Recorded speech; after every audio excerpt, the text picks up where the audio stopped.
మీ పిల్లలు చదువుకున్నది ఎగ్జామ్ హాల్లో రాయాలన్నా, కాంపిటేటివ్ ఎగ్జామ్ క్రాక్ చేయాలన్నా మెమరీ ముఖ్యం. మెమరీ అనేది గిఫ్ట్ కాదు, రైట్ టెక్నిక్ అండ్ ప్రాక్టీస్‌తో ఎవరైనా సాధించవచ్చు.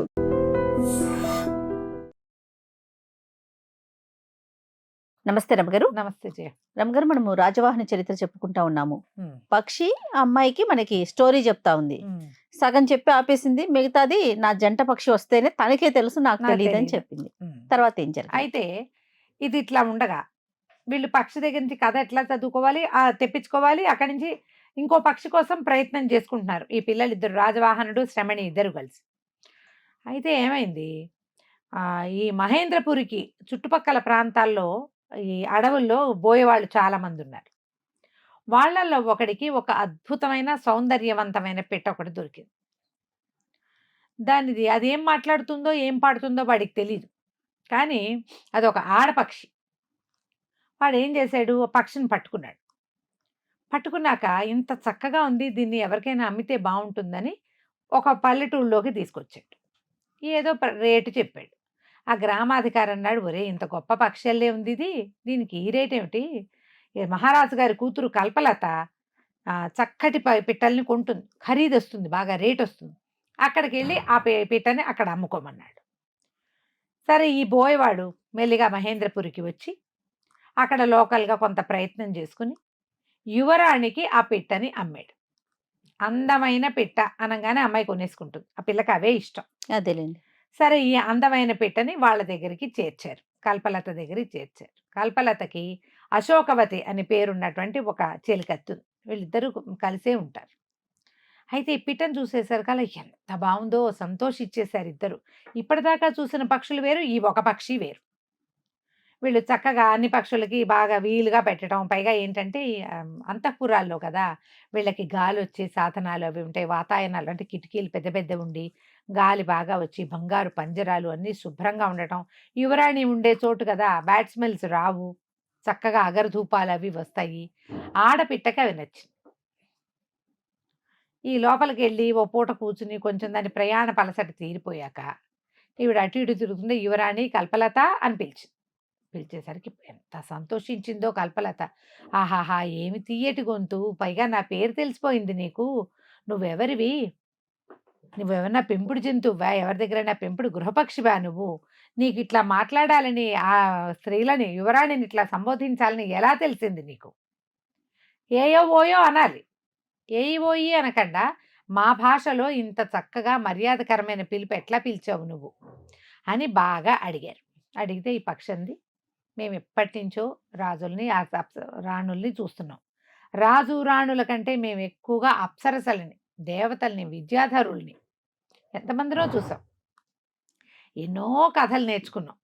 నిజానికి మేమిద్దరం, నేను నా భర్త, మేమిద్దరం వింధ్యాచలంలో ఒక కొండ కొమ్మ మీద ఒక చెట్టు మీద కూర్చుని నా భర్త అద్భుతంగా గానం చేస్తుంటే నేను అందులో చిన్న పాట కలుపుతుంటే పుళిందుడు ఒకడు మా మీద వలలు వేసి నా భర్తను పట్టేసుకున్నాడు. నేను పారిపోయాను.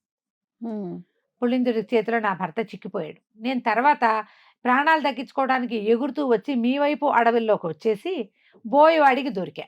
ఆ బోయవాడు మంచివాడు కాబట్టి చక్కగా నీ దగ్గరికి పంపించాడు నన్ను. మీరెవరు కూరండుకుని తినే రకాలు కాదు, తర్వాత ఏమో చక్కగా అంతఃపురం శుభ్రంగా ఉంది, స్త్రీ పక్షులకి ఆడపక్షులకి శుభ్రత కావాలి, మేము చాలా సౌకర్యవంతంగా శుభ్రంగా గూళ్ళు కట్టుకుంటాము, ఇంత శుభ్రంగా ఉన్న అంతఃపురాన్ని చూసేసరికల్లా పోనీలే నోరు మూసు కూర్చోటం ఎందుకు, ఎక్కడో ఇక్కడ ఒక అందమైన అమ్మాయి ఉంది, ఈ పిల్లతోటి మాట్లాడి ఏదైనా కథా కాలక్షేపం చేసుకోవచ్చని నేను మాట్లాడుతున్నాను, నేనైతే బతికిపోయాను, నా భర్త ఏమైపోయాడో అన్నది. అనగానే అశోకవతిను ఈ కీర్తిలత అమ్మాయి మొహమొహాలు చూసుకున్నారు. మొహాలు చూసుకుని అమ్మాయి ఏమన్నది, కల్పలత నువ్వు కంగారు పడకు, పుళిందుడు మాకు తెలుసు, అతను పక్షుల్ని చంపేవాడు కాదు, ఏ పక్షి వచ్చినా సరే అతను చక్కగా దాచిపెట్టి చక్కగా వాటిని రక్షించి అమ్మకం చేస్తాడు తప్ప పక్షుల్ని చంపే చోటకి ఇవ్వడు, చంపడు. పుళిందుడికి ఒకవేళ నీ భర్త కనుక దొరికింటే, పుళిందుడు కాదు, ఆ పుళిందుడు ఎవరు, అదే దుందుపి. పుళిందుడు అంటే ఏమనాలి, ఆటవిక జాతి అనమాట. అతను ఈ పని చేసేవాడే కాదు. మేము వాళ్ళకి ఉత్తరం రాస్తాం, నీ భర్త కనుక అక్కడ దొరికింటే నీ భర్తను తెప్పిస్తాను, మీ ఇద్దరు కలిసి ఉందురు కానీ అని, నీకేమేం విషయాలు వచ్చు, నీకేం తెలుసు, నువ్వు మాకేం చెప్తావంటే, ఈ ఆడపక్షి కాసేపు అటు ఇటు గెంతి ఆలోచించి ఏమందంటే, నవరసాలు ఉన్నాయి కదా, నవరసాల్లో అత్యద్భుతమైనది శృంగార రసం. ఎవరైనా ప్రాణి అన్నవాడికి శృంగార రసం తెలిసి ఉండాలి. నీకు ఆసక్తిగా ఉంటే చెప్తానండి. ఈ పిల్లలు కొంచెం పెళ్లి కాని పిల్లలు కదా, కాస్త పిల్ల మొహమాట పడింది. కానీ అశోకవతి అంది, ఎందుకు మా అమ్మాయి ఈ అమ్మాయి శాస్త్రాలన్నిటితో పాటు కామశాస్త్రం కూడా చదువుకుంది, వివాహానికి ముందు చదివిస్తారు కదా, కాబట్టి మిగిలిన రసాలన్నీ ఏవో రామాయణాలు భారతాలు ఉన్నాయి, శృంగార రసం మేము ఎప్పుడు పెద్ద కథలు వినలేదు, చెప్పు ఏదైనా ఒక కథ చెప్తాను. కథ చెప్పమంటే ఇది అప్సరసల కథ చెప్తోందనమాట పిట్ట. ఏమని, పూర్వం అప్సరసలందరూ ఓ చోట చక్కగా స్నానాలు చేస్తూ కబుర్లు చెప్పుకుంటున్నారు.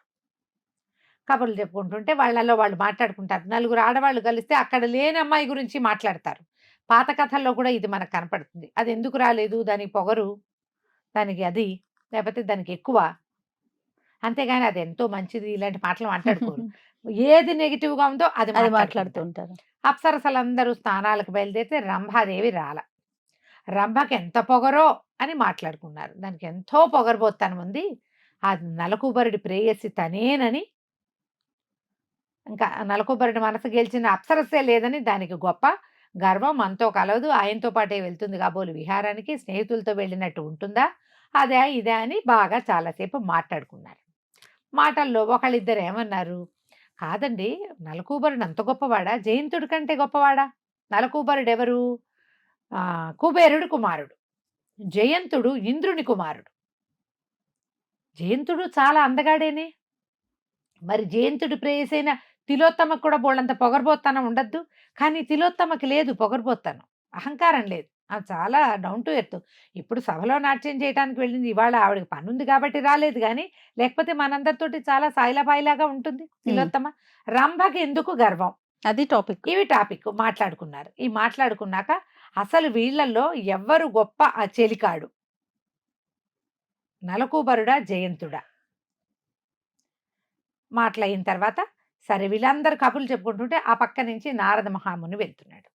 ఈ అప్సరసల్లో ఒకళ్ళిద్దరు వస్తే మనకి ఇది అనుమానం ఎందుకు, నారదుడిని అడుగుదాం, నారద మహాముని చెప్తాడు అనగానే ఒకళ్ళిద్దరు అన్నారు, ఏడ్చినట్టుంది, ఆయనేమో బ్రహ్మచారి, వీళ్ళల్లో ఎవరు గొప్ప పురుషుడో ఆయన అడిగితే బాగుంటుందా, వద్దు ఏ శాపాలో పెడతాడంటే ఒక ఇద్దరు ముగ్గురున్నారు, ఏం కాదు, ఈయన ఎప్పుడైనా మాట్లాడినప్పుడు మేము వింటాం కదా, చాలా చక్కగా మాట్లాడతాడు, సరదాగాను, పెద్దవాళ్ళతో పెద్ద విషయాలు, మనం చిన్నవాళ్ళం చిన్న విషయాలు మాట్లాడతాడు, ఆయనకు తెలియందేముంది, త్రిలోక సంచారి అని నారద మహామునిని కేకేశారు. అందరూ దండాలు పెట్టారు. పెట్టి, అయ్యా మేము ఒక గొప్ప విషయం తెలుసుకోవాలనుకుంటున్నాము.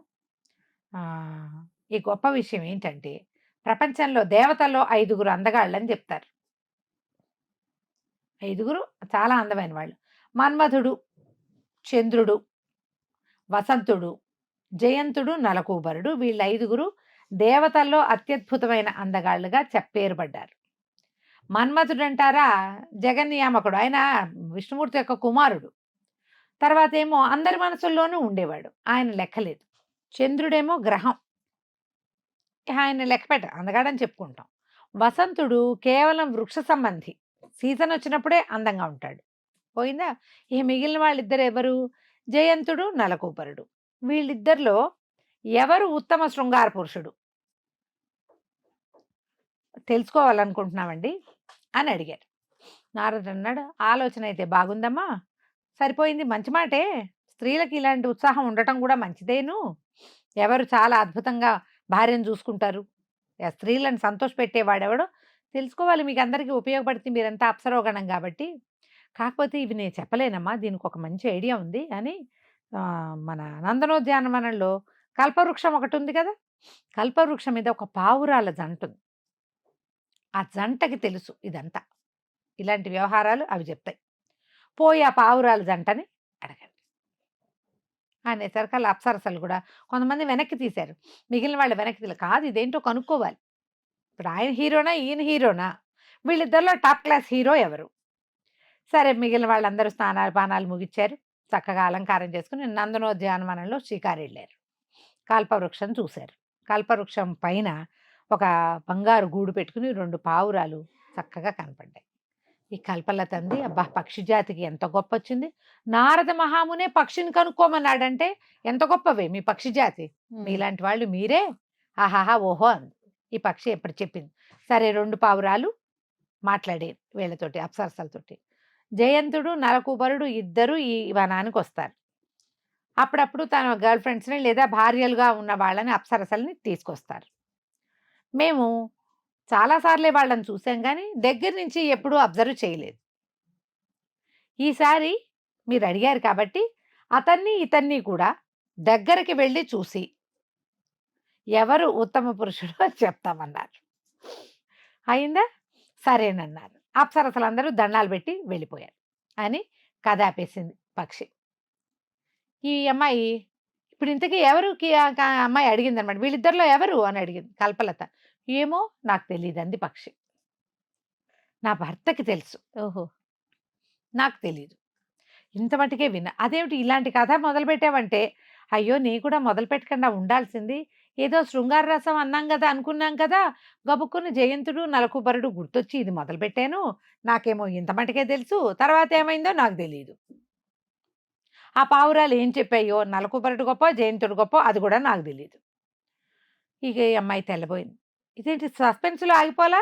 ఇప్పుడు వాళ్ళిద్దరు హీరో ఎవరు ఎలా తెలుసుకోవాలి? అంతలో అమ్మాయి గుర్తొచ్చింది. ఈ అశోకవతి నంది అది కాదే, మన పులిందుడు ఎవరైతే దుందుభి ఉన్నాడో ఆయనే ఈ పక్షి తాలూకు మగ పక్షిని తీసుకుపోయాడు. ఆయన దగ్గర ఉండుంటుంది.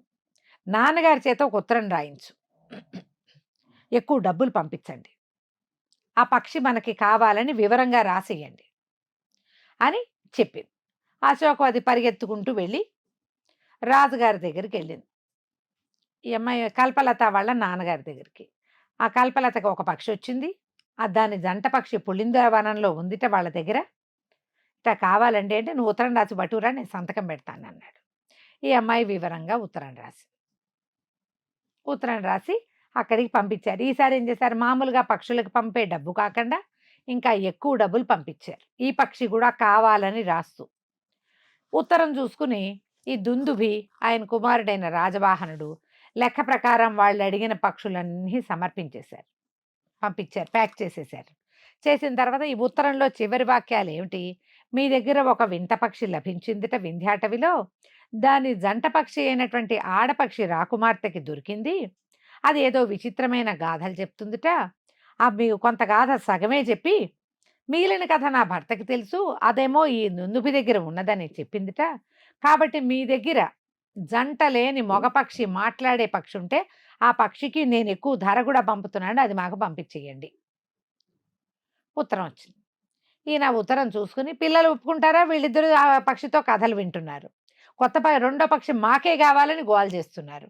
ఈయన పక్షులన్నింటినీ పంపించేస్తూ ఉత్తరం రాశాడు. మీరు క్షమించాలి, మీ విషయం అర్థమైంది నాకు, కానీ ఆ పక్షిని నా కుమారుడు కుమార్తె ప్రాణంగా పెంచుకుంటున్నారు. ఇప్పటిదాకా ఒక్క పక్షిని కూడా వాళ్ళు పెంచల, వాళ్ళకి నచ్చిన పక్షి ఇదే. ఆ పక్షి దగ్గర కథలు కబుర్లు వింటున్నారు. పిల్లలు ఆ పక్షిని ఇవ్వడానికి ఒప్పుకోరండి. దయచేసి ఈ డబ్బు మీకు పంపించేస్తున్నా, మీరు ఎక్కువగా అధికంగా పంపించిన సొమ్ము మీకు వెనక్కి చేరిపోతోంది, మీ సొమ్ము వద్దు నాకు, మా పిల్లలు ఆ పక్షిని ఇవ్వరు అని రాసేశారు. వీళ్ళకి కూడా కావాలి కదా పక్షి, వీళ్ళకి కావాలి, కానీ రాదని మీ దగ్గర అది మాకు ఇవ్వండి అని ఏమడుగుతారు. ఓహో! అందుకని వీళ్ళకి వచ్చిన ఉత్తరానికి సమాధానం రాసి పంపేశారు. ఆ ఉత్తరాన్ని తండ్రి కల్పలతకి పక్షులు, మిగిలిన చిన్న చిన్న జంతువులు, ఎగిరేవి, దూకేవి, పాకేవి అన్నిటితో పాటు ఉత్తరం పంపించాడు. ఉత్తరంలో చివరి పారాగ్రాఫ్ చూసేసరికల్లా ఈ కల్పలత చాలా డిసప్పాయింట్ అయిపోయింది. అశోకవతి కూడా అయ్యో కథ సగమే తెలిసిందబ్బా, మిగిలిన కథ తెలియలేదే, ఎవరో సూపర్ హీరో అర్థం కాలేదు అని. 2-3 రోజులు మాట్లాడుకున్నాక కల్పలతకే ఒక ఐడియా వచ్చింది. ఏమే అశోకవతి, నువ్వు ఒక పని చెయ్యి, వాళ్ళ పక్షిని పంపమన్నారు కదా, నువ్వు పోయి వాళ్ళ దగ్గరికి వెళ్ళి ఏవైనా మంచి బహుమతులు తీసుకెళ్ళు. వీళ్ళు ఎంతైనా పులింద జాతికి చెందిన వాళ్ళు, అంటే ఆటవికులు, వాళ్ళకి ఈ రాజ్యంలో ఉండే వింతలు విశేషాలు బొమ్మలు పట్టుకలు వాళ్ళకి తెలీదు. మనం ఏమైనా పంపిస్తే సంతోషపడతారు, ఆనందపడతారు. అందుకని నడిచే పక్షుల్ని, అది పక్షి బొమ్మల్ని, జంతువుల బొమ్మల్ని, కొన్ని వాహనాల బొమ్మల్ని తీసుకో నీతో పాటు. ఈ బొమ్మలు ఆ పిల్లలకి ఇచ్చి, ఆయన మా పిల్లలని రాస్తే పిల్లలు అనుకుంటోంది, ఈఎంఐ వయసు వాడే అతను, ఇచ్చి ఆ పక్షిని పట్టుకురా, నువ్వు వెళ్ళి మాట్లాడితే కుదురుతుంది, ఉత్తరాలతో పని అవ్వదని అశోకవతిని పంపించింది. ఈ అశోకవతి చక్కగా ఒక పెట్టె నిండా రకరకాల బొమ్మలు పట్టుకుని రాజుగారి దగ్గరికి, దుందుభి దగ్గరికి వెళ్ళిపోయింది. దుందుభి ఎప్పుడైతే వీళ్ళని చూశాడో ఈమెను చూశాడో, అమ్మా ఏమిటి సంగతి, పక్షులన్నీ పంపాం కదా అంటే, మీ పక్షులకి చాలా కృతజ్ఞతలు అంటే, దాందే ఉందమ్మా, మీరు డబ్బు ఇచ్చారు, నేను పంపించాను, కాకపోతే రాజుగారు ప్రత్యేకంగా అడిగిన పక్షిని మాత్రం నేను ఇవ్వలేకపోయాను. ఇవ్వలేకపోయాను, మా పిల్లలు ఆ పక్షిని వదిలిపెట్టే ఉద్దేశంలో లేరు అంటే, నేను ఒకసారి ఆ పక్షిని చూస్తానంది అశోకవతి. దాందేం భాగ్యం అమ్మా, ఇదిగో ఈ తోటలోనే మా పిల్లలు ఉన్నారు, ఆ పక్షి కూడా వాళ్ళ దగ్గరే ఉంటుంది, పోయి చూసిరమ్మన్నాడు. తను తెచ్చిన బొమ్మలు పెట్టె పుచ్చుకుని అశోకవతి ఆ ఆడ తోటలోకి వెళ్తే సమున్నతాకారుడుగా ఉండి మెరిసిపోతున్న రాజవాహనుడిని చూసేసరికి ఆశ్చర్యపోయింది. ఏమిటి ఆటవికులా, వీడేమిటి ఇంత అందంగా ఉన్నాడు? ఉమ్. తండ్రి సామాన్యమైన రంగు, తల్లి కూడా బలంగానే కనపడుతోంది, కానీ ఆవిడేం బంగారపు రంగులో లేదు. వీడు మెరిసిపోతున్నాడే. అక్కడి నుంచి చెట్టు చాటు నుంచి బయటకు వచ్చింది పిల్ల శ్రమణి. ఆ శ్రమణిని చూసి ఇంకా నిర్ఘాంతపోయింది. ఇంచుమించు ఇతనంత పొడుగు ఉంది ఆ అమ్మాయి. తను బాగా పెద్దవాడు, ఒక్క రవ్వ తక్కువగానే ఆడపిల్లలు సాగుబాటుగా కనపడతారు కదా, పిల్ల చూస్తే ముట్టుకుంటే మాసిపోయేలాగా ఉంది. వీళ్ళేమి చిన్న పిల్లలు పిల్లలు అంటున్నారు, పిల్లలు కాదు వీళ్ళు, యుక్త వయస్కులే, ఉమ్, ఉమ్. 18 ఏళ్ళు దగ్గర పడిన వాళ్ళు, చక్కగా ఉన్నారు. ఆ అబ్బాయి బలంగా కనపడుతున్నాడు, పిల్ల నాజుగ్గా కనపడుతోంది, ఇద్దరు ఒకే పోలికతోటి ఉన్నారు. ఆ వీళ్ళ మధ్యలో ఈ చెట్టుకు వేళ్లాడేసిన బంగారు పంజరంలో ఆ మగపక్షిని చూసేసరికి అశోకవతికి ఎంత సంతోషం వచ్చిందో. అచ్చు తమ దగ్గరున్న పక్షిలాగానే ఉంది. వెళ్ళి వాళ్ళని పలకరించింది. కల్పలత దగ్గర నుంచి వచ్చామంటే, కల్పలత ఎవరు అన్నాడు రాజవాహనుడికి. అతనికి తట్టల, ఉమ్. పక్కపక్క నవ్వింది శ్రమణి. అదేనన్నయ్య, మన పక్షి కోసం ఉత్తరం రాయించారు కదా వాళ్ళు. ఆవిడే. సరే మాట్లాడుకున్నారు. ఈ అమ్మాయి ఏమంది, బొమ్మలన్నీ చూపించింది. బొమ్మలు చూసి చాలా సంతోషించారు. ఈ బొమ్మలు పంపింది ఇలాంటివి ఒరిజినల్స్ పంపిద్దాం, ఓ ఏనుగు బొమ్మ, పులి బొమ్మ, కుందేలు బొమ్మ అంటే ఒక ఏనుగు, కుందేలు, పులి అన్ని పంపించాలి వాళ్ళకి అని భావించి బొమ్మలు దాచుకున్నారు, ఏదో అద్దాల పెట్టెలో పెట్టుకున్నారు. ఈ అశోకవతి ఏమంది, శ్రమణికి చెప్పింది, మా దగ్గర కూడా ఇలాంటిదే ఒక పక్షి ఉంది, అదేదో అద్భుతమైన కథ చెప్పింది, ఆ కథ ఏమో సగమే చెప్పింది, మిగిలిన కథ ఏమో ఇతనికి భర్తకి తెలుసు అంటోంది. అంటుంది. ఆ. మీరు ఒక్కసారి గనక ఈ పక్షిని ఇచ్చారంటే ఆ కథ మొత్తం వినేసి మీకు మళ్ళీ వెనక్కి ఇచ్చేస్తాం. పైగా భార్యాభర్తలు ఆ పక్షి ఈ పక్షి, వాటిని విడతీయకూడదు చూడు మనం, కాబట్టి కొన్నాళ్ళు మా దగ్గర ఉంచుకుంటాం, తర్వాత మీకు పంపిస్తామని. శ్రమణంది పక్కపక్క నవ్వుతూ, అలాగైతే మీ పక్షిని మాకు ఇవ్వచ్చుగా, మేము ఒక కథ విన్నాం, ఉమ్. మేము సగమే విన్నాం. మేము కూడా సగమే విన్నాం, మా ఆవిడకే తెలుసు నాకు తెలియదంటోంది, ఏ కథ మొదలుపెట్టినా సగమే చెప్తుంది, అలాంటప్పుడు నువ్వేం చేయాలి, నువ్వు వెళ్ళు, ఇంటికి వెళ్ళిపోయి ఆ పక్షిని తీసుకురా, మేము ఏది ముఖ్యంగా వినదలుచుకున్నామో ఆ కథ విన్నాక కావాలంటే నీకు ఇస్తామంది. అనేసరికల్లా శ్రమణి కంటే తెలివైంది అశోకవతి, చెలికత్తి కదా. ఉమ్, ఉమ్, ఆ ఉమ్. అమ్మాయి ఏమంది, ఇది కూడా బాగానే ఉంది, ఓ పని చేస్తా, నువ్వు ఓ పని చేయి, ఈయనున్నాడే రాజవాహనుడు, ఇతన్ని నాతో పంపించు, ఆ? పంపించాక అతనికి ఇచ్చి పంపిస్తా వెనక్కి అని అడిగింది. అడిగేసరికల్లా ఈ పిల్ల బాగా ఆలోచించుకున్న శ్రమణి, సరే కానీ మేము ఎప్పుడు ఊళ్ళో వెళ్ళిన వాళ్ళం కాదు, అడవి దాటిన వాళ్ళం కాదు, మా ఇంట్లో తెలిస్తే వాళ్ళు ఒప్పుకోరు, అందుకని నేను అన్నయ్యని ఒప్పిస్తా, నువ్వు ఆ రాజవాహనుడిని నీతో పాటు తీసుకుపో, ఉహు. పక్షి అతనికి ఇచ్చి పంపించు. బాగుందిగా, సరే ఒప్పుకున్నారు. రాజవాహనుడిని పరిపరి విధాలా చెప్పి శ్రమణి ఒప్పించింది. ఆ కథ వినకపోతే చచ్చిపోయేలాగా ఉన్నాను నేను, నా కోసం నువ్వు ఈ పని చెయ్యి. ఉమ్. ఏముంది, ఈ అమ్మాయింది అశోకవతి, తనతో పాటు వెళ్ళిపో, వచ్చేటప్పుడు తనే పంపిస్తుంది, పక్షిని పుచ్చుకుని వచ్చేసి దారి తెలుస్తుంది కదా, తర్వాత మళ్ళీ రెండోసారి నేను కూడా వస్తా, అప్పుడు 2 పక్షుల్ని తీసుకెళ్తాం అని ఇట్లా అన్నయ్యని ఏదో బులబాటపు మాటలు చెప్పి, రాజవాహనుడికి అసలు పట్నం వెళ్ళటం, సిటీకి వెళ్ళటం, ఆ దేశానికి వెళ్ళటం ఇష్టమే లేదు. చెల్లెలు ఒప్పించింది కాబట్టి ఒప్పుకున్నాడు. తండ్రికి నువ్వు చెప్పొద్దు, ఆయన ఒప్పుకోడేమో, నేను చెప్తాలే నువ్వు వెళ్ళాకని ఒప్పించింది. తండ్రి కూడా ఆయన ఏదో ప్రయాణ సన్నాహాల్లో ఉన్నాడు, పెద్దగా పిల్లల్ని పట్టించుకోవాలి. ఆ రాత్రే అశోకవతి నేను వెళ్ళిపోతున్నానని ఈ పులిందునికి, తర్వాత ఏమో దుందుభికి, రాజుకి చెప్పింది. అందరికీ వీడ్కోలు పలికింది, అక్కడ ఉన్న జంతువులు పక్షులు అన్నీ చూసేసింది, బయలుదేరి వెళ్ళిపోయింది. అర్ధరాత్రి అడవి చివరి దాకా ఆమెతో వెళ్తానని బయలుదేరిన రాజవాహనుడు తన గుర్రం మీద ఆమెని అనుసరించేశాడు. ఇద్దరు కలిసి వెళ్ళిపోయారు, దారి పట్టేశారు. దారి పడితే అప్పుడు ఏం చెప్పిందంటే ఈ అమ్మాయి, మరి నీ బళ్ళి ఇది ఉంది కదా, గుర్రం ఊళ్ళోకి వెళ్ళదు, మా దగ్గర యంత్రాలుంటాయి, బళ్ళున్నాయి, ఒక ఊళ్ళో ఉంటాయి, ఆ బళ్ళెక్కితే మనం వెళ్ళిపోవచ్చు, తొందరగా వెళ్ళిపోతాము అని ఈ అబ్బాయిని ఒప్పించింది. ఒప్పిస్తే సరేనన్నాడు. ఆ తర్వాత మీకు చెప్పి చిలక ఏం కథ చెప్పింది, వాటన్నిటి గురించి మాట్లాడాక ఈ అమ్మాయిని అన్నాడు, నువ్వు బాగా చదువుకున్నావా, చాలా తెలివిగా మాట్లాడుతున్నావు అంటే, ఇంచుమించు కల్పలత ఎంత చదివిందో నే కూడా అంతే చదివా, చదువుకోని వాళ్ళని మా రాజ్యంలో పనిలో పెట్టుకోరు, నేను ఆ అమ్మాయికి చెలికత్తగా ఉండి ఎస్కార్ట్గా ఉంటాను, మా కల్పలత కూడా అన్నీ చదివింది, కామశాస్త్రం కూడా చదివింది అంటే, కామశాస్త్రం అంటే ఏమిటన్నాడు. ఈ అబ్బాయికి తెలియదు, ఇతనేమో అడవిలో ఉండేవాడు కదా, ఇతనికి యుద్ధ విద్యలు వచ్చు. ఆ అమ్మాయి ఏదో 1-2 వాక్యాలు అతను కొంచెం బ్రీఫ్గా అర్థమయ్యేలాగా చెప్పింది. ఏమనుకుంది, ఇంత చక్కగా ఉన్నాడు, స్వచ్ఛమైన ముత్యం, ఈ ముత్యం ఖచ్చితంగా కిరీటంలో పొదగవలసింది, ఇతన్ని తీసుకెళ్ళటం కల్పలతకి పరిచయం చేయటమే కరెక్ట్ అనుకుంది. సరే వీళ్ళు వస్తుంటే ఓ యంత్రాలు వచ్చినాయి, బళ్ళు ఆవిరి మీద నడుస్తాయని. ఏం లేదు, ఇట్లాంటివే ఏవో వెహికల్స్ అయి ఉంటాయి, ఆ రోజుల్లో ఉన్నాయని ఈ కథలో చూపిస్తారు. అదే ఆ అమ్మాయి యంత్రం ఎక్కింది, కానీ ఈ రాజవాహనుడు ఎక్కడానికి ఇష్టపడలే, అందులో కూర్చోవటం ఇష్టం లేదు, నాకు కూర్చోలేకపోతున్నాను, నా వల్ల కాదు, నువ్వు దీని మీద రా, నేను గుర్రం వేసుకొస్తాను, నా గుర్రం ఎక్కడికైనా స్వర్గం దాకా పరిగెత్తేస్తుంది అని ఆ యంత్రంతో పాటు పరిగెత్తి యంత్రం కంటే ముందే రాజవాహనుడు చేరుకున్నాడు. వీళ్ళు శ్యామల నగరం అని ఒక నగరానికి చేరారు. ఆ నగరంలో మంచి సందడిగా హడావిడిగా ఉంది, లోకోత్తరమైన హడావిడి ఏదో జరుగుతోంది. అక్కడి నుంచి ఈ అమ్మాయి ఏం చేసింది, అక్కడ యంత్రం ఆపుకుని అక్కడ భోజనం చేసి ఓ పూట విశ్రాంతి తీసుకుందాం అనుకున్నారు. ఆగే అందరిని అడిగింది, ఏమిటి ఇక్కడ హడావిడి ఏంటంటే, ఈ శ్యామల నగరం రాజకుమార్తె అయిన శ్యామలాదేవికి వివాహమైంది, భార్యాభర్త ఈరోజు ఊరేగుతున్నారు, పెళ్లి కుమారుడితోటి ఆ అమ్మాయి ఊరేగుతోంది, ఊరేగింపు వస్తోందంటే ఊరేగింపు చూద్దాం, అద్భుతంగా ఉంటుంది, ఇక్కడ ఏవో అవేవో ఉన్నాయి, ఇవేవో బోల్డని, పైగా ఈ రాజకుమార్తె పెళ్ళయింది కదా, దాంతో అన్ని ప్రదర్శనలు అవి జరుగుతున్నాయి, అవి చూద్దామని ఆ పూట అక్కడ ఆగారు. సాయంకాలానికి ఏనుగు మీద ఎక్కినటువంటి శ్యామల ఆమె భర్త ఇద్దరు ఊరేగింపుగా బయలుదేరారు. ఈ ఊరేగింపు వస్తూ ఉండగా రాజవాహనుడు, ఈ అమ్మాయి మన అశోకవతి ఆ ఊరేగింపు చూడడానికి నిలబడి ఉన్నారు. అయితే ఈ ఊరేగింపులో ఏం జరిగింది, శ్యామల నగరం ప్రత్యేకంగా ఈ కథలో ఎందుకు చెప్పబడిందో మనం వచ్చే భాగంలో తెలుసుకుందాం. తప్పకుండా రమ్మగారు. నమస్తే. నమస్తే జయ.